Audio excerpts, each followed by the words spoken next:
నైసీకి one of the favourite ఈ we are games. చూసారా, అప్పుడే ప్రైజ్ కనుక్కొనొచ్చి చెప్తున్నాడు. కొన్ని విషయాలు పిల్లలు పట్టుపడితే వదలరండి. నైసీ ఇష్టమైన విషయాల్ని క్లారిటీగా తెలుసుకోవాలనుకుంటాడు. అందుకే తనకి ఏ డౌట్ వచ్చినా అడిగి మరీ క్లియర్ చేసుకుంటాడు. తనకేం గేమ్ కావాలో సెలెక్ట్ చేసుకొని హెయిర్ సెట్ చేసుకొని రెడీ అవుతున్నాడు. విఆర్ గేమ్స్ అంటే ఇండోర్ గేమ్స్, అవుట్డోర్ గేమ్స్ లాంటివి కాదు. కోర్స్ మీకు తెలుసు అనుకోండి, బట్ చెప్తున్నాను. విఆర్ గేమ్స్ అంటే వర్చువల్ రియాలిటీ గేమ్. మనం ఏం చూడాలని సెలెక్ట్ చేసుకున్నామో ఆ ప్రపంచంలోనికి మనల్ని తీసుకెళ్తుంది.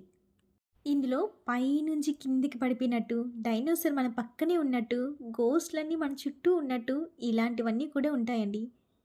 డబ్బులిచ్చి మరి ఇలా బాధపడడం అవసరం అంటారా? వీడియో నచ్చితే లైక్, షేర్ అండ్ సబ్స్క్రైబ్.